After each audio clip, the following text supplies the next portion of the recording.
कर्नाटक के भ्रष्टाचारियों पर छापे, अफसर के घर से मिला नोटों का पहाड़, सोने चांदी का खजाना देख उड़े होश, कांग्रेस सरकार फिर हुई एक्सपोज। नमस्कार, आप देख रहे हैं स्पेशल स्टोरी, मैं हूं परवीन शेख। कर्नाटक में भ्रष्टाचार के खिलाफ लोकायुक्त की अब तक की सबसे बड़ी कार्रवाई हुई है, जिसने पूरे सिस्टम को हिलाकर रख दिया है। आय से अधिक संपत्ति के आरोप में 10 सरकारी अधिकारियों के घरों और ठिकानों पर एक साथ छापे मारे गए। तलाशी के दौरान करोड़ों रुपए की बेहिसाब संपत्ति, सोना चांदी, जमीन जायदाद से जुड़े कागजात, बैंक रिकॉर्ड, निवेश के दस्तावेज जांच एजेंसियों के हाथ लगे। करोड़ों का ये पैसा और खजाना देख के अधिकारियों के होश फाख्ता हो गए। ये कार्रवाई सिर्फ कुछ अधिकारियों तक सीमित नहीं है, बल्कि कर्नाटक के सरकारी तंत्र में फैले भ्रष्टाचार की गहराइयों का भी पर्दाफाश करती है। सवाल यह है, सरकारी अफसरों ने कैसे जुटाई अकूत संपत्ति? क्या आने वाले दिनों में बड़े नाम आएंगे सामने? राहुल गांधी और कांग्रेस से क्या है कनेक्शन? कर्नाटक में इस वक्त हाहाकार मचा है। भ्रष्टाचारी अफसर अपनी जान बचाने के लिए इधर उधर भाग रहे हैं। कर्नाटक में भ्रष्टाचार के खिलाफ लोकायुक्त की बड़ी कार्रवाई ने प्रशासनिक महकमे में हलचल मचा दी है। राज्य के कई सीनियर सरकारी अधिकारी नप चुके हैं और उनके ठिकानों पर एक साथ छापेमारी कर आय से ज्यादा संपत्ति की जांच की गई। और इस एक्शन के दौरान सोना, चांदी, नकदी, महंगे आभूषण, लग्जरी सामान, संपत्ति से जुड़े दस्तावेज और निवेश के रिकॉर्ड मिलने की खबरों ने पूरे सरकारी तंत्र में हड़कंप मचा दिया। लोकायुक्त के इस एक्शन के बाद सरकारी अधिकारियों में बेचैनी बढ़ गई है। जिन अधिकारियों के खिलाफ जांच चल रही है, उनके आय के स्रोत, बैंक खातों, अचल संपत्तियों और निवेश की जांच की जा रही है। माना जा रहा है कि जांच आगे बढ़ने के साथ कई और बड़े खुलासे हो सकते हैं, कई बड़े घोटाले सामने आ सकते हैं। इस घटना ने राज्य की राजनीति को फिर से गरमा दिया। विपक्ष ने कांग्रेस सरकार पर भ्रष्टाचार को बढ़ावा देने का फिर आरोप लगाया है और साथ ही ये भी कहा है कि जितने भी भ्रष्ट अधिकारी पकड़े गए हैं, उन सब का कनेक्शन कांग्रेस के नेताओं के साथ है। जबकि सरकार का कहना है कि भ्रष्टाचार के खिलाफ कार्रवाई पूरी तरह निष्पक्ष है और किसी भी दोषी को बख्शा नहीं जाएगा। लोकायुक्त की ये छापेमारी सिर्फ अधिकारियों तक सीमित नहीं है, बल्कि इसे भ्रष्टाचार के खिलाफ बड़े अभियान की शुरुआत के तौर पर देखा जा रहा है। अब सबकी नजर इस बात पर है कि जांच के बाद कितने और अधिकारियों पर कानूनी गाज गिर सकती है और इस पूरे मामले का राजनीतिक असर कितना बड़ा होगा। लोकायुक्त की इस कार्रवाई ने ईमानदारी, जवाबदेही और शासन व्यवस्था पर नई बहस छेड़ दी है। सवालों में कर्नाटक की कांग्रेस सरकार। कर्नाटक में आय से अधिक संपत्ति के मामलों पर लोकायुक्त के इस एक्शन ने पूरे कर्नाटक में एक बार फिर कांग्रेस को पूरी तरह से एक्सपोज कर दिया है। कर्नाटक के 7 शहरों में 10 सरकारी अधिकारियों के ठिकाने पर एक साथ ये दबिश दी गई। इस दौरान बेंगलुरु एपीएमसी में डिप्टी डायरेक्टर पुष्पा डीआर के घर से तो नोटों का पहाड़ मिला है, जिसे देखकर अधिकारी भी चकरा गए। इसके साथ सोने के आभूषण और चांदी का सामान बरामद हुआ। बरामद संपत्ति की बाजार कीमत करोड़ों में आंकी जा रही है। लोकायुक्त को लंबे वक्त से कुछ अधिकारियों की शिकायतें मिल रही थी, जिनमें आय से अधिक संपत्ति अर्जित करने की शिकायतें थी। शुरुआती जांच के बाद खास टीमें बनाई गई, यानी विशेष टीम का गठन किया गया, जिसने बेंगलुरु, रायचूर, चित्रदुर्ग, तुमकुरू, शिवमोगा और कलबुर्गी समेत 7 शहरों में एक साथ छापेमारी की। एक्शन के दौरान घरों, दफ्तरों और कई परिसरों की गहन तलाशी ली गई। जांच के दायरे में कृष्णा भायर जल निगम लिमिटेड के कार्यकारी इंजीनियर, बसनगुड़ा पाटिल लोक निर्माण विभाग के कार्यकारी इंजीनियर नरेंद्र कुमार जैसे दर्जनों अफसरों की गर्दनें दबोच ली गई। लोकायुक्त अधिकारियों के मुताबिक छापेमारी के दौरान मिले आभूषण, नकदी, दस्तावेज और निवेश से जुड़े रिकॉर्ड की जांच की जा रही है।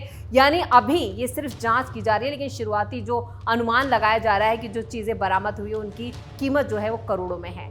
मतलब आय से अधिक संपत्ति, चल अचल संपत्तियां, वित्तीय लेन देन का मिलान भी किया जा रहा है। अगर जांच में आय से अधिक संपत्ति रखने के पर्याप्त सबूत मिलते हैं और उससे जुड़े अधिकारियों के खिलाफ भ्रष्टाचार निरोधक कानून के तहत कार्रवाई तय मानी जा रही है। लोकायुक्त ने यह भी कहा कि जांच पूरी होने के बाद पूरी रिपोर्ट को सार्वजनिक किया जाएगा। वैसे कर्नाटक में यह अकेला मामला नहीं है। जब सरकारी तंत्र में इतना ज्यादा भ्रष्टाचार और इतनी बड़ी गबन की हुई राशि या सरकारी फंड के साथ दुरुपयोग किया होगा। कर्नाटक में जब से कांग्रेस की सरकार आई है उसके बाद एक कई ऐसे घोटाले सामने आए हैं जिनके तार खुद पूर्व मुख्यमंत्री सिद्धारमैया से भी जुड़े थे और डीके शिव कुमार भी आय से अधिक संपत्ति के मामलों में नामजद हैं, यानी उनके खिलाफ भी कई मामले कोर्ट में लंबित पड़े हैं। कर्नाटक में 39,000 करोड़ का कचरा घोटाला। अभी हाल ही में कर्नाटक में सत्ता बदलाव के बाद डीके शिव कुमार नए मुख्यमंत्री बनाए गए, लेकिन उसके बावजूद कर्नाटक में भ्रष्टाचार का खेल खत्म नहीं हुआ। बीजेपी ने कांग्रेस सरकार का एक और बड़ा घोटाला है उसका खुलासा किया है। विपक्ष के नेता आर अशोक ने ही कांग्रेस सरकार के कचरा घोटाले का पर्दाफाश कर दिया। बेंगलुरु में कचरा प्रबंधन के नाम पर 39,000 करोड़ रुपए का बड़ा घोटाला हुआ और टेंडर प्रक्रिया के जरिए 10,000 करोड़ रुपए की रिश्वत ली गई। आर अशोक ने यह दावा किया था कि रेमकी ग्रुप से जुड़ी MSW सॉल्यूशन लिमिटेड को दिया गया कॉन्ट्रैक्ट देश के इतिहास में सबसे बड़े घोटालों में से एक है। उन्होंने ये भी कहा कि कंपनी को टेंडर 35 साल के लिए दिया गया। बीजेपी नेताओं की माने तो इसकी शिकायत उन्होंने कर्नाटक के गवर्नर थावरचंद गहलोत से की। उन्होंने दावा किया कि बेंगलुरु को पहले बीजेपी सरकार के दौरान सबसे साफ शहरों में एक पहचान मिली थी, लेकिन कांग्रेस सरकार आने के बाद कचरा मैनेजमेंट की आड़ में बड़े पैमाने पर पैसे की गड़बड़ी की जाने लगी। शहर की सफाई में सालाना खर्च 1344 करोड़। बीजेपी की माने तो बेंगलुरु में अभी कचरा इकट्ठा करने और ट्रांसपोर्टेशन पर सालाना 514 करोड़ रुपए, कचरे की प्रोसेसिंग और डिस्पोजल पर 380 करोड़ रुपए और 11,000 सिविक वर्कर्स की सैलरी पर 444 करोड़ रुपए खर्च आता है और इस तरह से इसका सालाना खर्च 1344 करोड़ रुपए हो जाता है। विपक्ष के नेता का आरोप है कि अब तक स्थानीय कॉन्ट्रैक्ट कचरा मैनेजमेंट का काम संभाल रहे थे, लेकिन नया 39,000 करोड़ रुपए का कॉन्ट्रैक्ट दिल्ली की एक कंपनी को दे दिया गया, जिसके तार सीधे तौर पर 10 जनपद से जुड़ रहे हैं। उन्होंने दावा किया कि इस प्रोजेक्ट में 10,000 करोड़ रुपए की रिश्वत भी शामिल है, यानी इसमें गांधी परिवार शामिल है। साथ ही ये भी आरोप लगाया कि सरकारी कंपनी रिट्स की एक्सपर्ट सिफारिशों को नजरअंदाज करके एक अनजान कंसल्टेंट की सलाह ली गई और उन्होंने आगे ये भी कहा कि चुनी गई कंपनी को 1500 करोड़ रुपए का लोन लेने की इजाजत भी दी गई और प्रोजेक्ट के लिए सरकारी जमीन भी दी गई। आर अशोक ने कहा कि अभी दी जाने वाली टिपिंग फीस 260 रुपए प्रति टन है, जबकि नए कॉन्ट्रैक्ट में 2400 प्रति टन का प्रस्ताव है। उन्होंने दावा किया कि मौजूदा खर्च मॉडल को 30 साल तक जारी रखने पर करीब 6,117 करोड़ रुपए का खर्च आएगा, जबकि नए कॉन्ट्रैक्ट में यह आंकड़ा 39,437 करोड़ जाएगा। इससे 33,000 करोड़ से ज्यादा की अतिरिक्त बोझ सरकार पर पड़ेगा। यानी पूरी प्लानिंग के साथ इस घोटाले को अंजाम दिया गया है, जिसके तार दिल्ली तक, 10 जनपद तक और गांधी परिवार से सीधे जुड़ते हुए नजर आ रहे हैं। कर्नाटक में ईडी के हाथ लगा करोड़ों का खजाना। अभी हाल ही में कर्नाटक में लोकायुक्त के एक्शन से पहले ईडी ने भी आबकारी विभाग में चल रहे भ्रष्टाचार के मामले को लेकर बड़ा एक्शन लिया था। ईडी की बेंगलुरु टीम ने 24 जून को ही बेंगलुरु, मैसूरू और बेलगावी में 14 जगहों पर एक साथ छापेमारी की थी।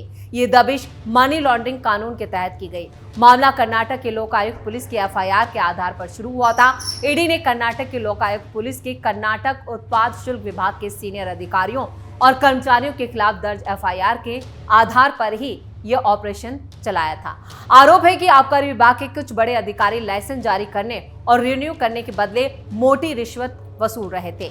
ईडी के मुताबिक जांच में यह भी पता चला कि विभाग में रिश्वतखोरी का एक पूरा नेक्सस यानी नेटवर्क चल रहा था, ऊपर से नीचे तक। शराब की दुकानों से हर महीने तय रकम ली जाती थी। लाइसेंस रिन्यू, दुकान शिफ्ट करने और नए लाइसेंस देने के नाम पर भी पैसा लिया जाता था। ये बिल्कुल दिल्ली में जिस तरह से शराब घोटाला हुआ, उसी तरह का शराब घोटाला कर्नाटक में भी हुआ। जांच में सामने यह आया कि यह रिश्वत का सारा पैसा लोगों के जरिए ही इकट्ठा किया जाता था और फिर आपस में बांट लिया जाता था। इसके लिए एक सीक्रेट कैश बुक भी रखी जाती थी, जिसे ईडी ने जब्त कर लिया है और इसमें कई कांग्रेसी नेताओं के नाम भी शामिल हैं। रिश्तेदारों के नाम पर शराब के लाइसेंस। ईडी के मुताबिक कई अधिकारियों ने अपने परिवार वालों और करीबियों के नाम पर शराब के लाइसेंस ले रखे थे और उन्हीं के जरिए ये पूरा कारोबार चल रहा था। इस कारोबार में होने वाली कमाई को कानूनी दिखाने के लिए काले धन को सफेद किया जा रहा था और इस मामले में आबकारी विभाग के अधिकारी जगदीश नायक, KM थमन्ना और YD मंजुनाथ समेत उनके परिवार, बिजनेस पार्टनर और करीबियों के ठिकाने की तलाशी ली गई, जहां से कई अहम दस्तावेज हाथ लगे। छापेमारी के दौरान ईडी को कई दस्तावेज, डिजिटल डिवाइस, प्रॉपर्टी पेपर और रिश्वत के लेन देन से जुड़ी कैश बुक भी मिली। ईडी ने वाईडी मंजुनाथ, उनके ड्राइवर, परिवार और उनके सभी पार्टनरों के ठिकानों से करीब 5 करोड़ से ज्यादा नकद और 7 करोड़ 80 लाख रुपए के सोने के गहने और 3,30,000 रुपए की विदेशी मुद्रा भी बरामद की। अब तक इस कैश में कुल 13 करोड़ 30 लाख रुपए की संपत्ति जब्त की जा चुकी है। एजेंसी ने आरोप लगाया कि अधिकारियों ने गैर कानूनी रूप से काफी पैसा व्यक्तिगत खर्चों और निवेशकों के लिए किया। ईडी इस मामले की जांच में जल्द और भी बड़े खुलासे कर सकती है, क्योंकि मामले की जांच चल रही है और जिस तरह से पहले कचरा घोटाला में जो 39,000 रुपए करोड़ का घोटाला है, उसके तार भी 10 जनपद से जुड़ते हुए नजर आ रहे हैं। कुल मिलाकर कर्नाटक की कांग्रेस सरकार राज्य को खूब लूट रही है। न सिर्फ सरकार लूट रही है, बल्कि जो पूरा सरकारी सिस्टम है उसमें भी भ्रष्ट अधिकारी खूब दिन रात पैसे बना रहे हैं। लेकिन जिस तरह से ईडी और लोकायुक्त का एक्शन हो रहा है, उसके बाद एक के बाद एक कई बड़े नाम खुल सकते हैं और इसमें कांग्रेस के कई बड़े नेता उनकी गर्दन फंसती हुई नजर आ रही है।